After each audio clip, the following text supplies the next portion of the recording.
Tere armsad Musta Kassi Taro kanali vaatajad. Täna ma räägin teile tornist enda elus. Sellest polegi väga palju möödas. Nüüd on vist 1-2 nädalat. Aga mina ju ka olen mingil tähemärgil sündinud ja iganädalased lugemised käivad ka minu tähemärgi kohta. Aga mis siis torn minu elus? No tornikaart on üllatus ja ebameeldiv üllatus. Et 6 aastat on mu koer vana. 6 aastat me oleme käinud siin samasel metsa vahel jalutamas. Tema saab vabalt joosta, seal metsas nuusutada, metsalõhnasid, võib-olla seal vahest mõnda jänest taga ajada, kui ta lõhna tunneb. Meie perel on selline põlvekõrgune koer, niisugune kuldse retriiveri laadne. Ja ta kogu aeg on rõõmsalt jooksnud ja ka sellel päeval. Me käisime jalutamas, tulime oma jalutusringilt tagasi, olime kuskil, ma ei tea, pool kilomeetrit kodus eemal metsa vahel.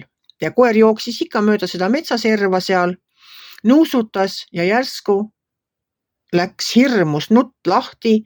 Koer oli pikali maas, ta oli endale kuidagi ajanud kaika ja see ei olnud mingi oksakene, see ei olnud okas, see oli suur kaigas läbimõõduga, ma ei tea, 6 sentimeetrit. Ta oli ajanud selle endal läbi vasaku reie, nii et tagant sisse, eest välja. Esimese hooga ma ei saanudki aru, kus kohas tal see kaigas on, sest et seda nuttu ja seda valukisa, see oli nii suur ja see kaigas oli tema küljes, see oli tema sees. Saate aru, see kaigas oli läinud tal jalast läbi, nii et ta oligi jala sees. Ja ta seal pikali maas, ta lihtsalt karjus seal pikali maas ja mina läksin tema juurde, tal oli nii valus, et ta oli valmis hambad minu kätte lööma. Ta ei ole muidu üldse selline koer, kes kedagi hammustaks, ta ei hammusta mitte kunagi mitte kedagi. Ja ma üritasin seda kaigast sealt kätte saada, aga ma ei saanud esimese hooga seda kaigast tema seest üldse kätte. Ja siis lõpuks ta jooksis minema, jooksis üle tee ja see kaigas kuidagi kukkus ise ära.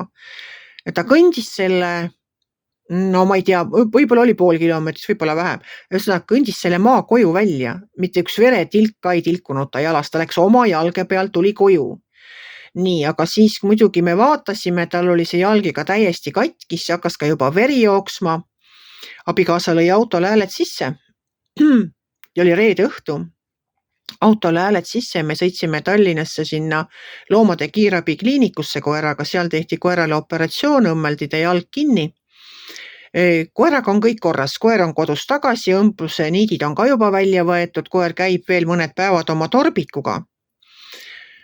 Aga vot selline on tornikaart. Tornikaart toob sulle sellise, täiesti lihtsalt täiesti tühjast kohast võib sulle tulla selline nagu ebameeldiv üllatus.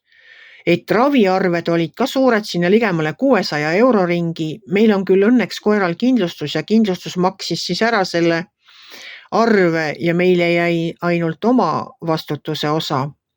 Aga seda läbielamist, seda muret ja seda koera ravimist pärast ja kõike seda, vot selline on tornikaart. Selline oli tornikaart minu elus. Et kui teie lugemisse tuleb välja tornikaart, siis võivad tulla teie ellu täiesti sellised üllatused, mida te ei oska oodata. Ja tornikaart ongi selline välk on torni löönud ja inimesed kukuvad sealt alla. Et jah, see oli selline, ma ei ole siiamaale aru saanud, miks siuke asi juhtus, mida see mulle õpetas. Võib-olla seda, et koera rohkem paela otsas hoida ja piirata tema vabadust, kuigi jah, et eks koer tahaks ju ka joosta.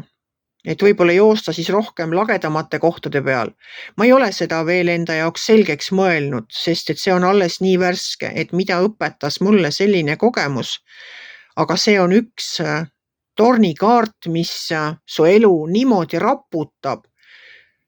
Jah, õnneks tulemus või lõpp on ikkagi positiivne, koer on terve, haav on paranenud, niidid on välja võetud, ravi on saadud, kõik. Õnneks meie koer ka ei kaotanud söögiisu, jõi ja sõi.